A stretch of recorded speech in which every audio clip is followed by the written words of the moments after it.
Istanbul Mayor Ekrem Imamoglu has been facing a slew of investigations and court cases against him since he was elected mayor first in 2019 and then again last year. But the last case, prosecutors are accusing him of being a ringleader and of heading organized crime.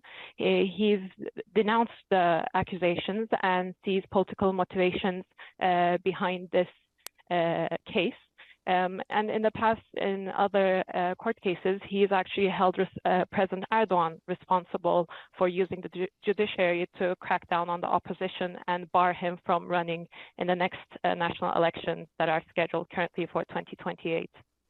Yeah. So, like you said, he's been detained. Armored police raided his home this morning, and we're waiting to see what happens next in terms of whether there's going to be a new opposition candidate as well. Indeed. And Imamoglu also managed to beat Erdogan's pick for that job as mayor. And the next presidential election is due in 2028, we expect, in Turkey. Look, Turkey is hugely important. It may not be an EU member, but it is a NATO country.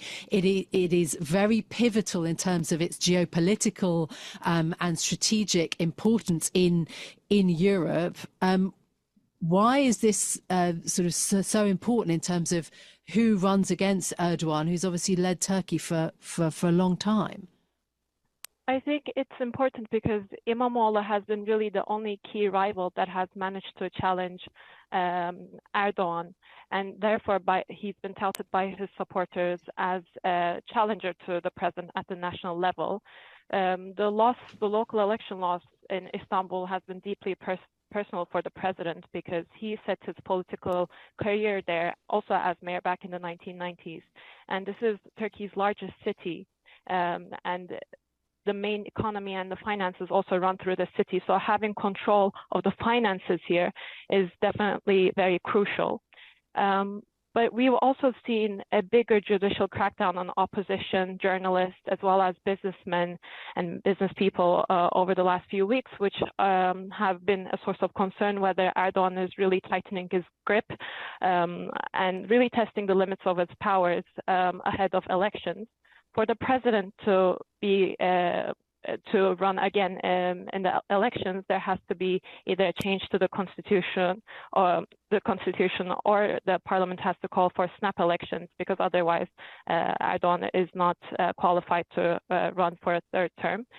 So these developments are really seen as whether Erdogan is using the judiciary to be able to turn the tides on his side and extend his power as we near the election campaigning.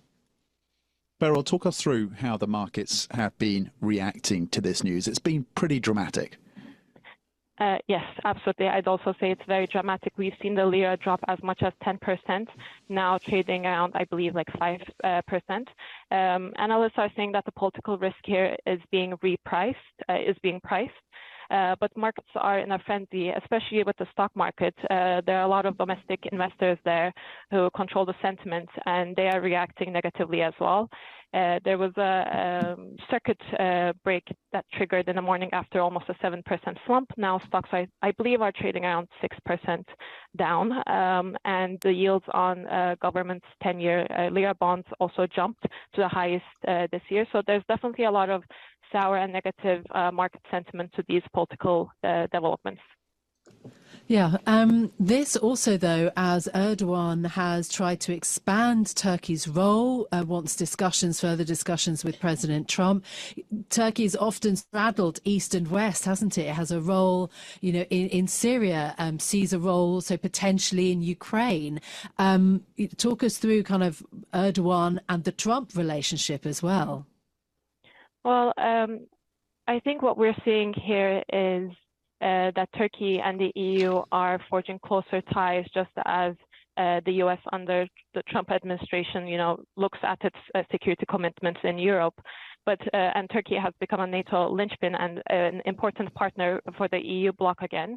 Bloomberg reported earlier this week that Turkish officials or President Erdogan's side had reached out to President Trump to arrange an in-person meeting in Washington, D.C. by next month.